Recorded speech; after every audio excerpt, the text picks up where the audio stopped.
الحمد لله حمدا كثيرا طيبا مباركا فيه كما يحب ربنا ويرضى. نحمده ونستعينه ونستغفره ونعوذ بالله من شرور أنفسنا ومن سيئات أعمالنا. من يهده الله فلا مضل له ومن يضلل فلا هادي له. أشهد أن لا إله إلا الله وأشهد أن محمدا عبده ورسوله. أما بعد فإن خير الحديث كتاب الله وخير الهدي هدي محمد صلى الله عليه وسلم وشر الأمور محدثاتها كل محدثة بدعة وكل بدعة ضلالة وكل ضلالة في النار. يا أيها الذين آمنوا اتقوا الله حق تقاته ولا تموتن إلا وأنتم مسلمون.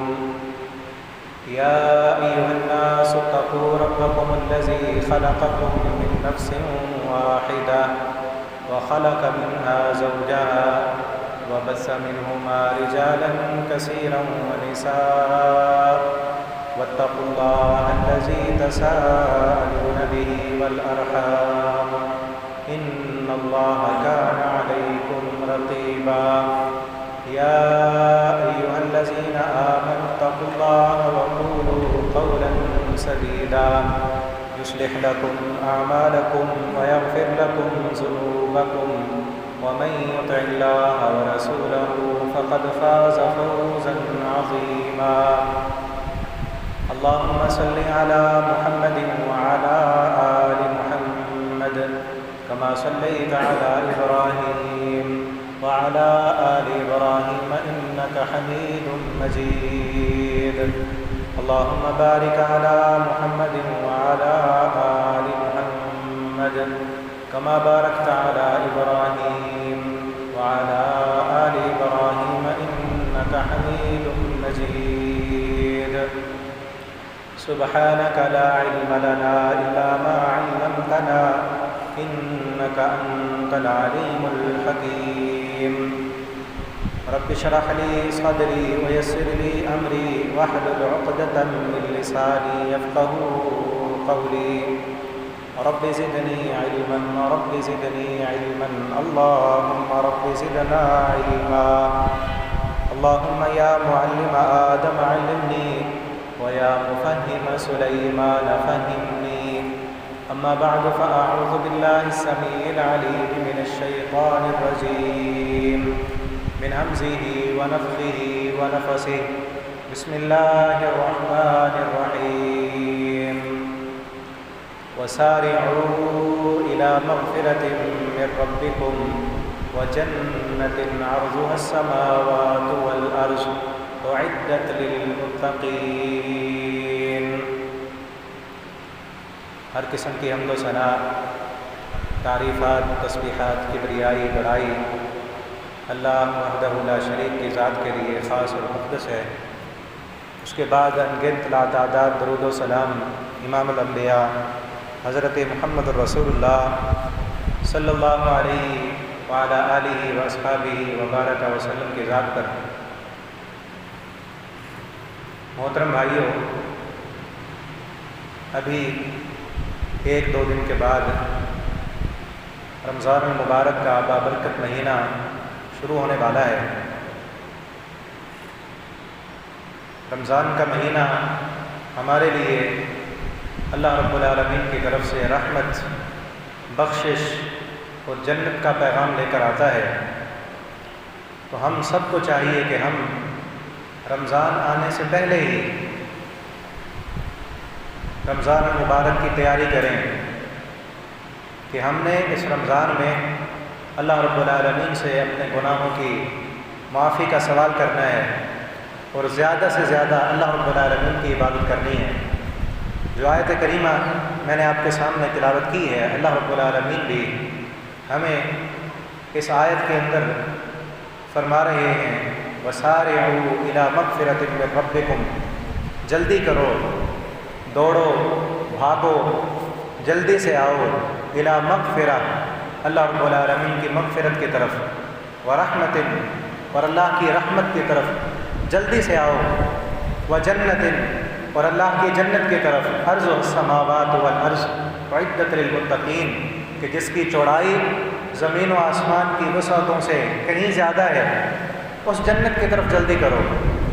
اور جب رمضان المبارک کا مہینہ آ جاتا ہے تو نبی کریم صلی اللہ علیہ وسلم کا فرمان ہے، اذا کان اول لیلۃ رمضان، کہ جب رمضان المبارک کی پہلی رات ہوتی ہے، رمضان کی پہلی رات، یعنی جس دن چاند نظر آئے گا اور پہلی رات رمضان شروع ہوگا، اس رات اللہ رب العالمین سرکش شیطانوں کو جکڑ لیتے ہیں، شیطانوں کو جکڑ دیا جاتا ہے اور جہنم کے دروازوں کو بند کر دیا جاتا ہے، اور جنت کے دروازے اسی رمضان کی پہلی رات کھول دیے جاتے ہیں، اور پھر پورا رمضان جہنم کے دروازے بند رہتے ہیں اور جنت کے دروازے کھلے رہتے ہیں۔ اور ہر روز رمضان المبارک کی ہر رات اللہ رب العالمین کی طرف سے آوازیں لگانے والے، ندا کرنے والے فرشتے آوازیں لگاتے رہتے ہیں، اور کیا کہتے ہیں؟ یا باغی الخیر اقبل و یا باغی الشر اقصر۔ دو قسم کی آوازیں فرشتے پورا رمضان لگاتے ہیں۔ ایک کہتے ہیں کہ یا باغی الخیر اقبل، اے خیر کے طلبگار، اے جنت کے طلبگار، اے نیکیوں کے طلبگار، اقبل، اب آگے بڑھ، اب وہ پہلے والی روٹین نہیں رہی، اب اللہ کی رحمت پورے جوش میں ہے، اب تو سستی چھوڑ دے، نمازوں میں لیٹ آنا، دیر کرنا، اب یہ چیزیں ختم کر اور اپنی عبادت کی طرف زیادہ لگاؤ رکھ، اقبل، آگے بڑھ، وَيَا بَاغِيَ الشَّرِّ اقصر۔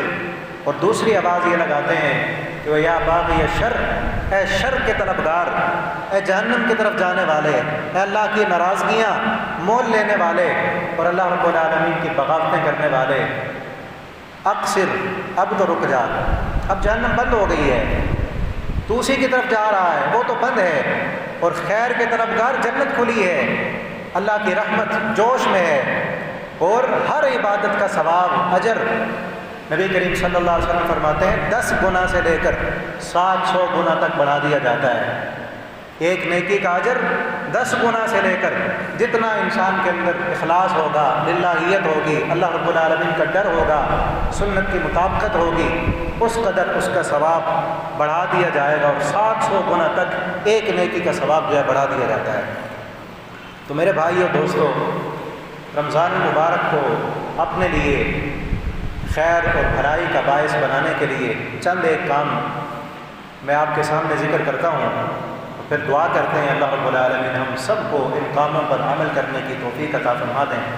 سب سے پہلی چیز جو ہے، رمضان المبارک میں بھی، رمضان سے پہلے بھی، بعد میں بھی، عمل کی قبولیت کی جو شرط ہے، اخلاص، وہ اپنے اندر پیدا کیجیے۔ اللہ رب العالمین کا فرمان ہے، وَمَا أُمِرُوا إِلَّا لِيَعْبُدُوا اللَّهَ مُخْلِصِينَ لَهُ الدِّينَ۔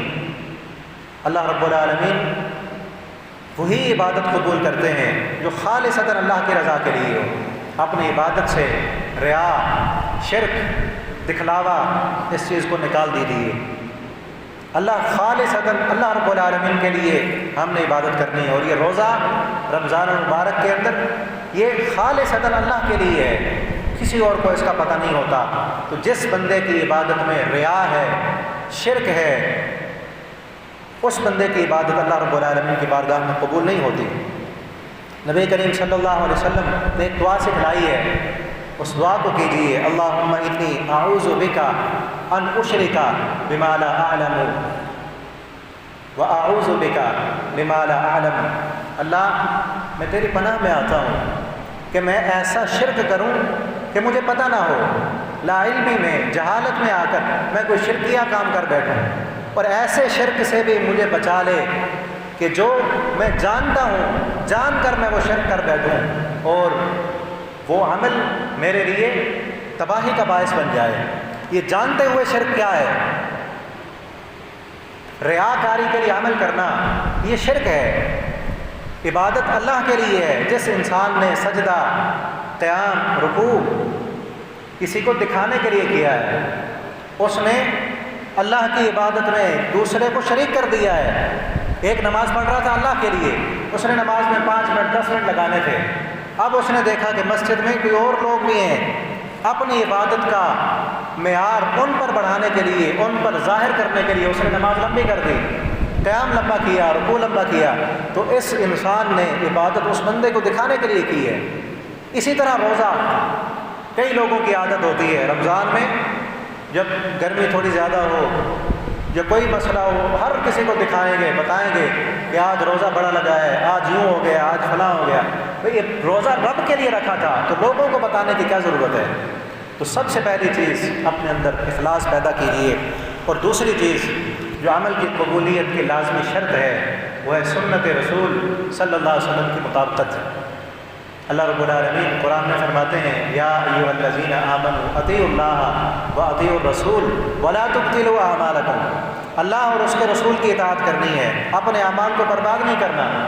رمضان المبارک میں جتنی بھی نیکیاں کریں، جتنی بھی عبادات کریں، وہ نیکی، وہ عبادت پہلے یہ دیکھیں کیا اس نیکی پر محمد الرسول اللہ صلی اللہ علیہ وسلم کا حکم، آپ کا عمل، آپ کا فرمان موجود ہے، تو وہ نیکی نیکی بنے گی۔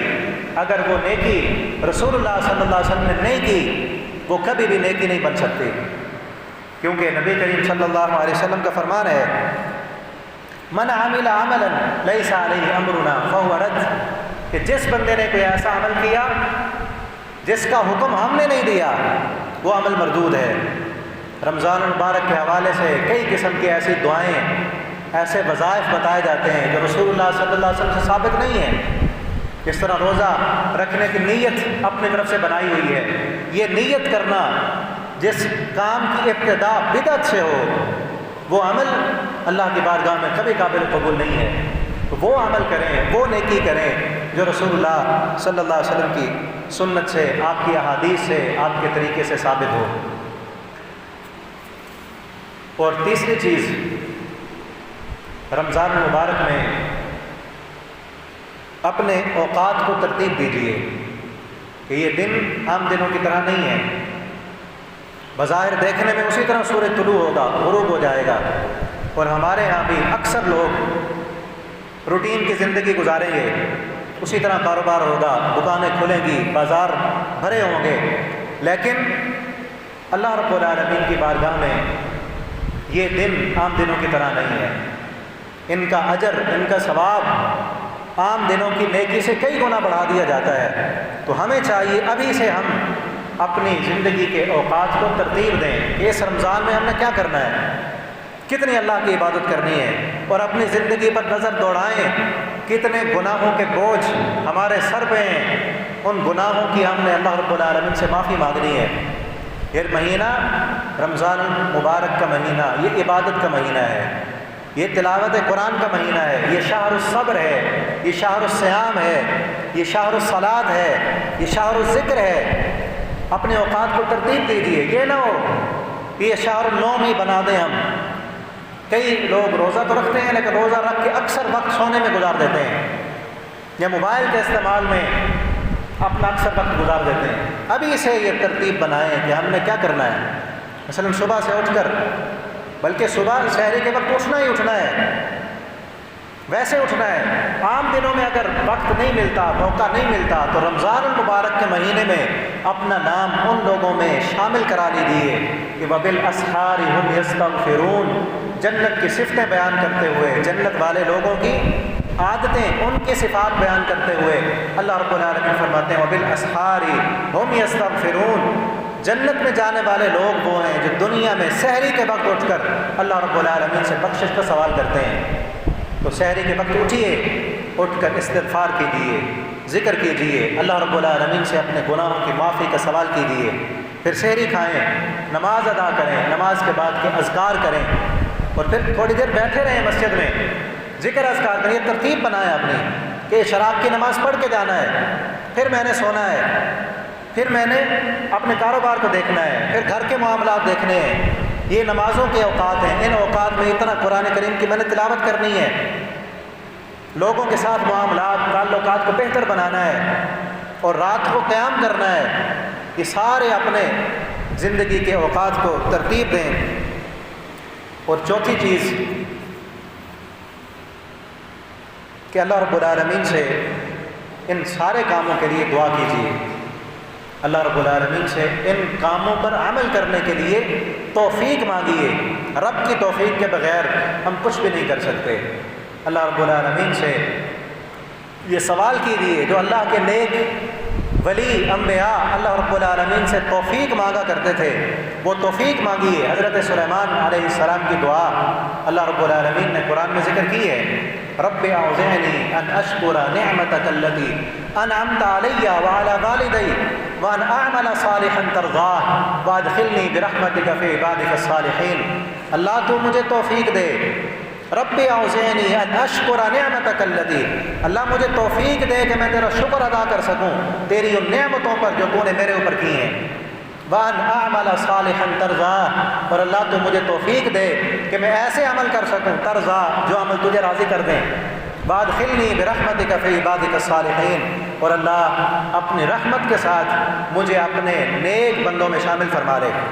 یہ دعا کیجیے۔ اور اسی طرح کی ایک اور دعا، تھوڑے سے الفاظ مختلف ہیں اس کے، اللہ رب العالمین نے حکم دیا ہے کہ جب میرا بندہ تیری عمر، خصوصاً وہ لوگ کہ جن کی عمر 40 سال سے اوپر ہو چکی ہے، اللہ رب العالمین نے فرمایا کہ جب اذا بلغ 40 سنہ، جب 40 سال سے عمر اوپر ہو جائے تو پھر یہ دعا کیا کرو، رب اعوذنی ان اشکر نعمتک التی انعمت علی وعلی والدی وان اعمل صالحا ترضاہ واصلح لی فی ذریتی انی تبت الیک وانی من المسلمین، کہ اللہ تو ہمیں توفیق دے تیرا ذکر کر سکیں، تیرا شکر کر سکیں، ایسے اعمال کر سکیں جن کے ساتھ تو راضی ہو جائے، واصلح لی فی ذریتی، اور اللہ ہماری اولاد کی بھی تو اصلاح کر دے، انی تبت الیک وانی من المسلمین، اللہ میں تیری طرف توبہ کرتا ہوں اور میں مسلمان ہوں، فرما بردار ہوں۔ تو یہ دعا کیجیے، اللہ رب العالمین سے توفیق مانگیے۔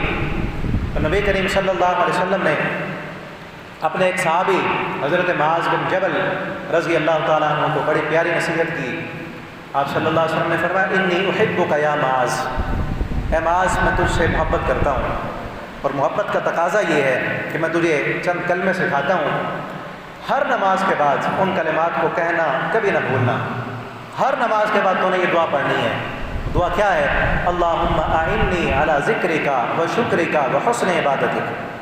نماز پڑھ لی ہے، نماز کے بعد اپنے آپ کو یہ ذہن میں نہیں تصور کرنا کہ میں نے بڑا نیکی کا عمل کر لیا، بہت کچھ کر لیا، احسان کر لیا، نہیں، بلکہ ہر نماز کے بعد یہ دعا کر، اللہم اعنی علی ذکرک، اللہ مجھے توفیق دے کہ میں تیرا ذکر کر سکوں، و شکرک، اللہ مجھے توفیق دے تیرا شکر کر سکوں، و حسن عبادتک، اللہ مجھے اچھی عبادت کرنے کی توفیق عطا فرما۔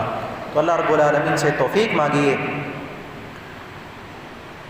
اور اسی طرح پانچویں چیز یہ ہے، توفیق مانگنے کے بعد، اللہ رب العالمین سے دعائیں کرنے کے بعد اپنا تعلق رمضان المبارک کے مہینے میں زیادہ سے زیادہ اللہ کی عبادت کے ساتھ جوڑیے، رب کی عبادت کے ساتھ اپنا تعلق جوڑ دیجیے، اور وہ عبادت چاہے فرضی ہو یا نفل ہو، اللہ ہمارا زیادہ وقت اللہ کی عبادت میں گزرے۔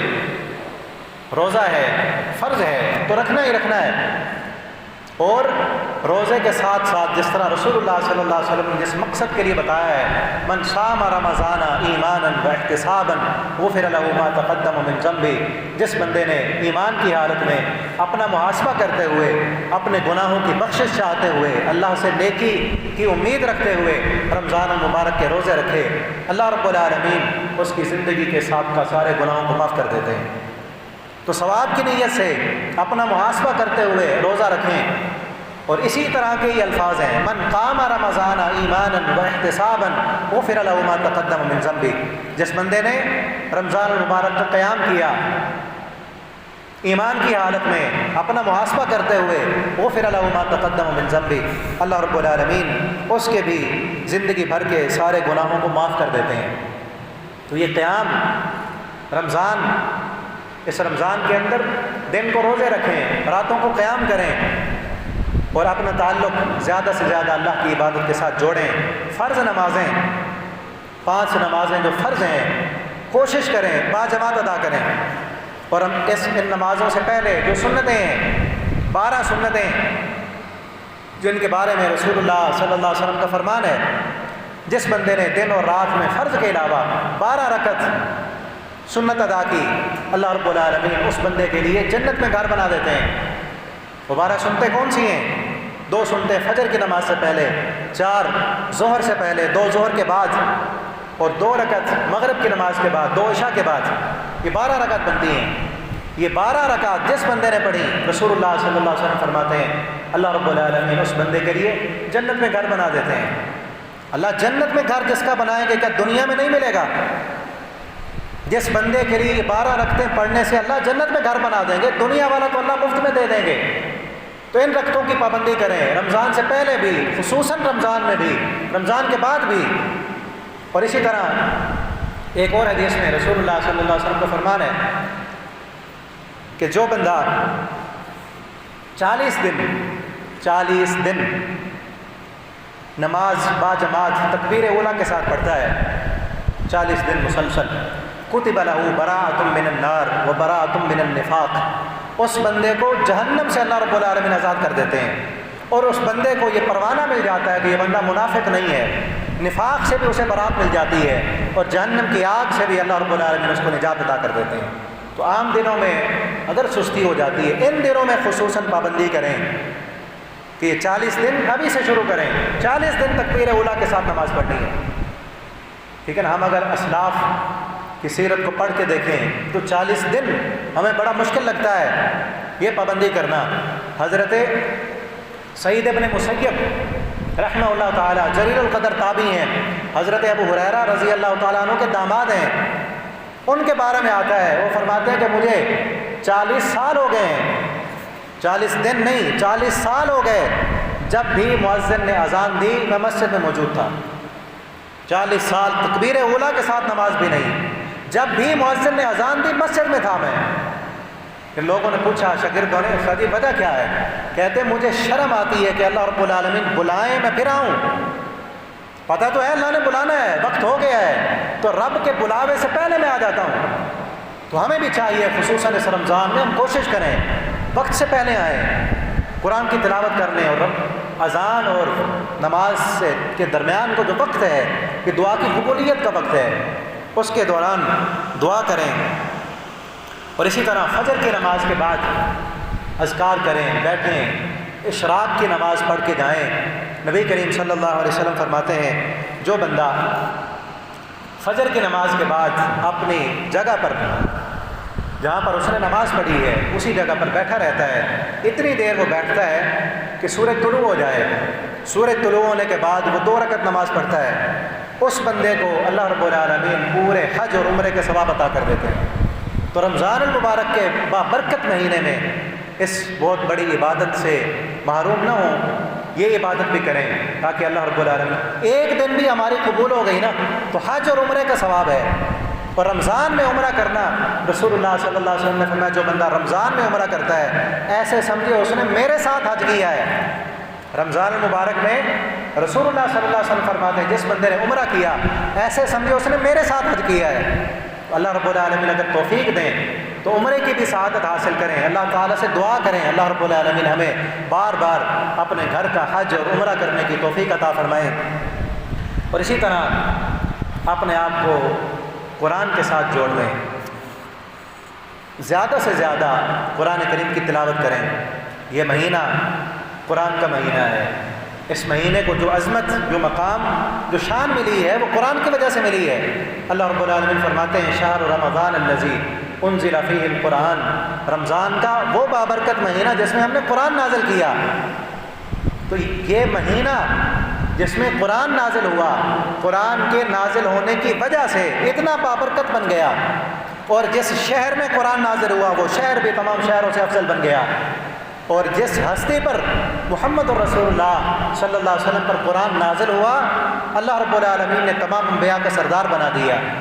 تو جو انسان بھی اس قرآن کو پڑھے گا تو رسول اللہ صلی اللہ علیہ وسلم کا فرمان ہے ان اللہ یرفع بہذا الکتاب اقواما ویضع بہ آخرین، اللہ رب العالمین اس قرآن کے ذریعے سے قوموں کو بلند کرتے ہیں اور اسی قرآن کے ذریعے سے قوموں کو پست کر دیتے ہیں۔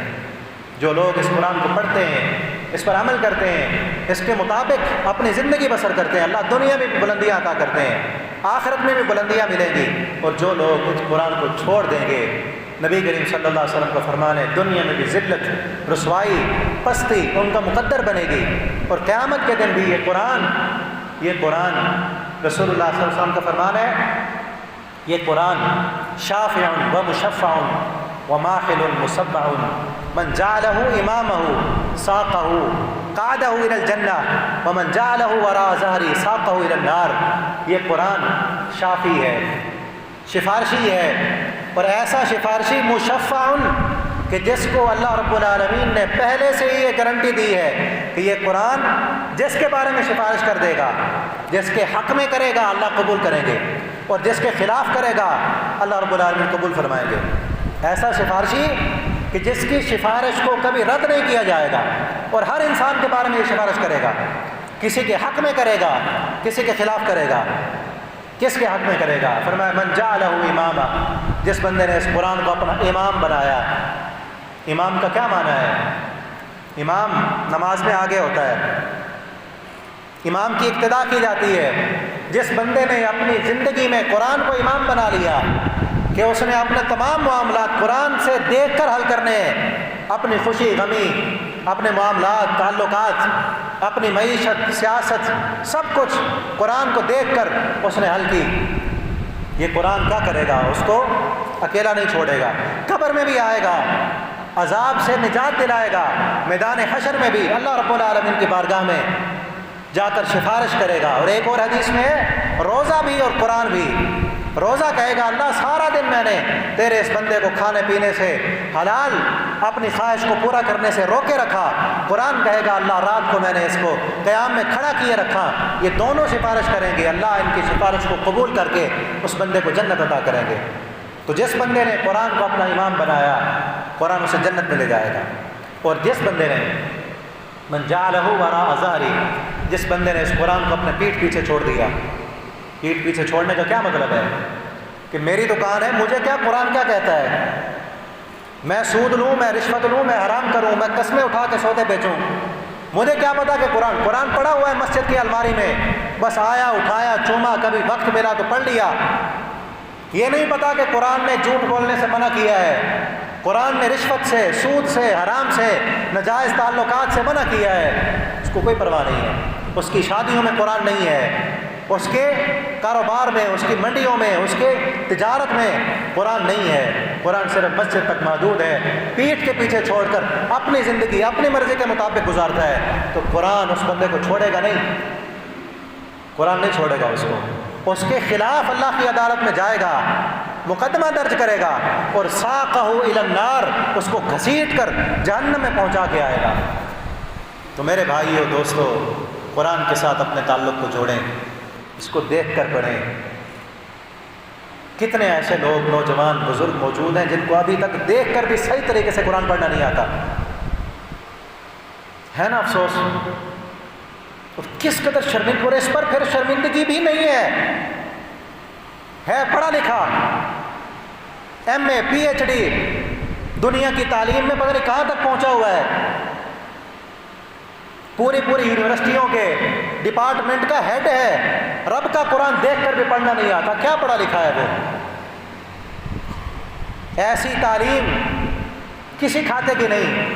اگر قرآن نہیں آتا پڑھنا، دیکھ کر اس قرآن کو پڑھیں، اور پھر اس قرآن کو ترجمے کے ساتھ پڑھیں۔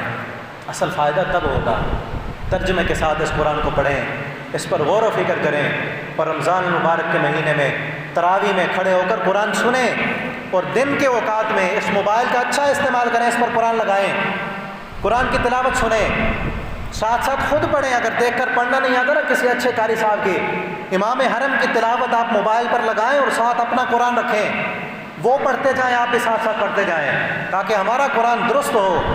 اور پھر ترجمے والا اٹھائیں، تفسیر والا قرآن اٹھائیں، اس کو پڑھیں، اس پر غور و فکر کریں، اور دیکھیں ہمارے رب نے ہمارے ساتھ کیا باتیں کی ہیں، اور ان پر عمل کرنے کی کوشش کریں۔ جتنا قرآن کے قریب ہوں گے اتنا ہی فائدہ ہوگا، زندگی بدلے گی، اور دنیا و آخرت میں کامیابی ملے گی۔ اگلی بات، جس طرح یہ مہینہ قرآن کا مہینہ ہے، اسی طرح یہ مہینہ سخاوت کا مہینہ ہے۔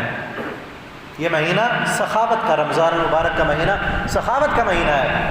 امی عائشہ رضی اللہ تعالیٰ عنہ فرماتی ہیں نبی کریم صلی اللہ علیہ وسلم رمضان المبارک میں اتنی سخاوت کرتے، جس طرح تیز آندھی چلتی ہے تو ہر گھر میں جاتی ہے، ہر درخت، ہر جگہ پر وہ آندھی کی ہوا پہنچتی ہے، اسی طرح رسول اللہ صلی اللہ علیہ وسلم کی سخاوت، کان اجود الناس، آپ صلی اللہ علیہ وسلم کی یہ صفت تھی، لوگوں میں سب سے زیادہ سخی محمد الرسول اللہ صلی اللہ علیہ وسلم تھے۔ اور ہم رسول اللہ کو ماننے والے، ہم کنجوسوں، سخاوت کیجیے اس مہینے میں۔ اور آپ صلی اللہ علیہ وسلم کی زیادہ سخاوت رمضان کے مہینے میں ہوا کرتی تھی۔ اس مہینے میں افطاریوں کا انتظام کیجیے، کھانا کھلائیے، ٹھیک ہے نا، کھانا کھلانے کی اور زیادہ برکات ہیں لوگوں کی۔ جو بندہ کسی روزے دار کا روزہ افطار کراتا ہے، رسول اللہ صلی اللہ علیہ وسلم کا فرمان ہے جتنا ثواب اس روزہ رکھنے والے کو ملتا ہے، اتنا ہی ثواب اللہ رب العالمین افطار کرانے والے کو عطا کر دیتے ہیں۔ رمضان کا مہینہ اب اسے پلان کیجیے، دیکھیے اپنے ارد گرد، اپنے محلے میں غریب لوگ، فقراء، ان کو گنیے اور ابھی سے ان کے لیے پورے رمضان کی افطاری راشن کچھ پیک بنائیے، 10 بندے، 50 بندے، 100 بندے، جتنی اللہ نے وسعت دی ہے، رمضان سے پہلے ان کے گھروں میں پہنچائیے، افطاریوں کا انتظام کیجیے، دعوتوں کا انتظام کیجیے۔ اللہ رب العالمین کی مساجد میں، مدارس میں فقراء پر، مساکین پر اللہ کی دی ہوئی حلال کی کمائی میں سے خرچ کیجیے، اللہ رب العالمین آپ کو وسعتیں دے گا، اللہ برکتیں دے گا۔ 10 گنا سے لے کر 700 گنا تک بڑھا چڑھا کر اللہ رب العالمین نے اسی دنیا میں دینا ہے۔ تو میرے بھائیو دوستو، اس مہینے میں یہ ساری باتیں، روزہ، قیام، صدقہ، تلاوت قرآن، ان کے ساتھ زیادہ اپنا وقت گزاریے، اور جو اس سے پہلے باتیں کی ہیں ان کو بھی ذہن میں رکھیے۔ اخلاص شرط ہے، صدقہ کرنا ہے، افطاری کرانی ہے، دعوت کرنی ہے اللہ کی رضا کے لیے۔ اگر ذہن میں آ گیا کہ میں جو افطاری کرا رہا ہوں اس لیے کہ لوگ کہیں بڑا سخی ہے، ایک رائی کے دانے کے برابر بھی ثواب نہیں ملے گا، پھر وہ شہرت ملے گی۔ اگر تلاوت قرآن، درس دروس، یہ عبادت کرتے ہوئے ذہن میں آ گیا لوگ مجھے بڑا کہیں، پھر ثواب نہیں ملے گا۔ اور دوسری چیز جو میں نے بیان کی، سنت کی مطابقت، اگر روزہ رسول اللہ صلی اللہ علیہ وسلم کی سنت کے مطابق نہیں ہے، آپ صلی اللہ علیہ وسلم کا فرمان ہے جیسے ہی سورج غروب ہو جائے فوراً روزہ افطار کرو۔ اب جو لوگ بیٹھے رہیں کہ ابھی احتیاطاً ہم 4-5 منٹ اور بیٹھے رہتے ہیں، رسول اللہ صلی اللہ علیہ وسلم کی سنت کی مخالفت کی ہے، اور پھر ایسی دعائیں پڑھ کر جو رسول اللہ صلی اللہ علیہ وسلم کی سنت سے ثابت نہیں ہے، اپنے روزے میں بدعت شامل کر لی، عبادت کا ثواب ضائع ہو گیا۔ سنت کی مطابقت، جو بھی نیکی کریں، جو بھی ذکر اذکار کریں، نماز پڑھیں، نماز سنت کے مطابق ہو، روزے کے وقت سحری، افطاری، قیام، راتوں کا قیام، نفل، سب رسول اللہ صلی اللہ علیہ وسلم کی سنت کے مطابق ہوں۔ اور اگلی چیز، شرک سے اپنے آپ کو بچائیے۔ جس طرح ریاکاری سے عمل ضائع ہو جاتے ہیں، اسی طرح جو انسان مشرک ہے، اللہ کی عبادت میں غیروں کو شریک کرتا ہے، اللہ کی ذات میں، رب کی صفات میں کسی اور کو شریک کرنے والا ہے، اس کی بھی کسی قسم کی عبادت اللہ کے ہاں قابل قبول نہیں ہے۔ اور اگلی چیز یہ ہے کہ ان عبادت کی حفاظت کے لیے ایک تو اخلاص کے ساتھ عبادت کرنی ہے، سنت کی مطابقت سے عبادت کرنی ہے، شرک سے اپنے آپ کو بچانا ہے، پھر عبادت کرنی ہے، اور پھر اگلا کام یہ ہے کہ یہ عبادتیں کہیں ضائع نہ ہو جائیں، ان کے لیے اپنے جسم کے چند اعضاء ان کی حفاظت کیجیے۔ سب سے پہلے نمبر پر زبان ہے، اپنی زبان کی حفاظت کیجیے، روزے سے پہلے بھی، خصوصاً روزہ رکھ کر بھی۔ رسول اللہ صلی اللہ علیہ وسلم کا فرمان ہے، کئی روزے دار ایسے ہیں جن کو ان کے روزے کا سوائے بھوک اور پیاس کے کچھ نصیب نہیں ہوتا، یا تو سنت کے مطابقت نہیں ہوتی، ریا ہوتا ہے، یا پھر روزہ رکھ کر من لم یدع قول الزور والعمل به فلیس للہ حاجۃ ان یدع طعامہ وشرابہ۔ روزہ رکھ کر وہ غیبتیں کرتے ہیں، روزہ رکھ کر جھوٹ بولتے ہیں، روزہ رکھ کر گالیاں نکالتے ہیں۔ زبان کی حفاظت کیجیے، اگر غیبتیں نہیں چھوڑیں، گالیاں نہیں چھوڑیں، بیہودہ مجلسیں، گندے مذاق، زبان کنٹرول میں نہیں ہے تو عبادتیں ضائع ہو جائیں گے۔ اپنی زبان کو اپنے کنٹرول میں رکھیے۔ دوسرے نمبر پر اپنے کانوں کو اپنے کنٹرول میں رکھیے، زبان سے غیبت نہ کریں، کانوں سے غیبت سنیں نہ، ورنہ نیکیاں ضائع ہو جائیں گی، کوئی فائدہ نہیں ہوگا بھوکے پیاسے رہنے کا، راتوں کو قیام کرنے کا، تلاوت قرآن کا، نیکیاں کوئی اور لے جائے گا، جس کی غیبتیں کریں گے نیکیاں وہ لے جائے گا۔ خصوصاً روزے رکھ کر زبان کو گالی سے، غیبت سے، چغلی سے، حرام بولنے سے، کانوں کو گانے سننے سے اور اپنی آنکھوں کی حفاظت کیجیے۔ کئی لوگ روزہ رکھ کر موبائل پر گندے کلپ، گانے، فلمیں، ڈرامے سارا دن لگے ہوئے فیس بک پر، واٹس ایپ پر، کیا فائدہ ہوا روزہ رکھنے کا؟ موبائل ہے آپ کے پاس تو اچھا استعمال کریں، اس پر قرآن سنیں، قرآن کی تلاوت سنیں، علماء کے بیان سنیں، رب کا قرآن پڑھیں اس پر۔ اگر آنکھوں سے بے حیائی دیکھتے رہے، گندگی دیکھتے رہے، کانوں سے گانے سنتے رہے، زبان سے جھوٹ بولتے رہے، روزے کا کوئی فائدہ نہیں ہوگا۔ رسول اللہ صلی اللہ علیہ وسلم کا واضح فرمان ہے، من لم یدع قول الزور والعمل بہ، اللہ کو ضرورت نہیں ہے ایسے بندے کی، پھر صرف کھانا پینا چھوڑنے کا نام تو روزہ نہیں ہے۔ اور ہم ذرا سوچیں کہ کھانا پینا تو حلال ہے، کھانا حلال، پینا حلال، حلال کام تو چھوڑ دیا، اور جھوٹ بولنا حرام ہے، غیبت کرنا حرام ہے، فلم دیکھنا حرام ہے، گانے سننا حرام ہے، چغلی کرنا حرام ہے۔ حلال کام چھوڑا ہوا ہے کہ روزہ ہے، اور حرام کام کر رہا ہے۔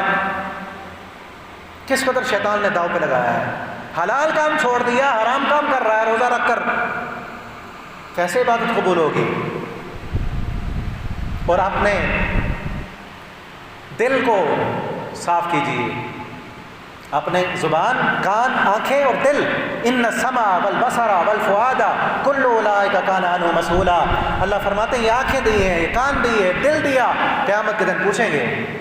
اس دل کو صاف کیجیے، اس دل میں گندگی نہ ہو، اس دل میں شرک کے غلاظتیں نہ ہوں، اس دل کے اندر نفرت، بغض، حسد اور اراد نہ ہو۔ مسلمان ہیں ہم، کلمہ پڑھنے والے، ایک ہی صف میں کھڑے ہو کر نماز پڑھنے والے، دوسرے بھائی کے خلاف بغض ہے، عداوت ہے، نفرت ہے، کلمہ پڑھنے والے کے لیے کیا باتیں قبول ہوں گی؟ رسول اللہ صلی اللہ علیہ وسلم نے فرمایا جو مسلمان آپس میں 3 دن تک کلام نہیں کرتے، اللہ رب العالمین اس کی عبادت کو سائڈ پہ رکھ دیتے ہیں۔ روٹھے ہوئے کو منا لیجئے، اپنے رشتہ داروں کے ساتھ اگر تعلقات توڑے ہوئے ہیں، آپ کی غلطی ہے تو معافی مانگ لیجئے، ان کی غلطی ہے تو معاف کر دیجئے۔ یہ معاملہ دنیا کا نہیں ہے، دنیا کے پلاٹوں کا، دنیا کے پیسوں اور بینک بیلنس کا معاملہ نہیں ہے، معاملہ جنت کا ہے، عبادت کی قبولیت کا ہے۔ اگر یہ کلائشیں، یہ ناچاکیاں، یہ ایک دوسرے کی نفرت یہ ہمارے دل میں رہی، کسی عبادت کا کوئی فائدہ نہیں ہوگا۔ اپنی زبان، کان، دل صاف کیجیے، دل میں اللہ کی محبت ڈالیے، اور جس بندے کے دل میں فلموں کی محبت، گانوں کی محبت، ناجائز تعلقات، گندی عورتوں کی محبت، وہ انسان اپنا جائزہ لے، اپنے دل میں اللہ کی محبت ڈالیں، دل میں قرآن کی محبت، نماز کی محبت، رسول اللہ صلی اللہ علیہ وسلم کی احادیث کی محبت اپنے دل میں ڈالیں، اور اپنے تعلقات بہتر کریں، اپنی روزی پر دھیان دیں، کہیں ہماری کمائی حرام کی تو نہیں، حرام کی کمائی والے کی عبادت بھی اللہ کی بارگاہ میں قبول نہیں ہوتی۔ اپنے رزق کو، اپنے روزی کو سود کی ملاوٹ سے، رشوت کی ملاوٹ سے، حرام سے، جھوٹ سے بچائیے، تاکہ اللہ رب العالمین کی بارگاہ میں ہماری عبادتیں قبول ہوں، ورنہ عبادت قبول نہیں ہوگی۔ اور اپنے معاملات بھی بہتر کیجیے، اپنے دلوں کو نرم کیجیے، دل کی نرمی لوگوں کو بھی قریب کرتی ہے، اور اللہ رب العالمین کے بھی انسان کو قریب کر دیتی ہے، اور دلوں کی سختی انسان کو لوگوں سے بھی دور کر دیتی ہے، اور اللہ رب العالمین سے بھی دور کر دیتی ہے۔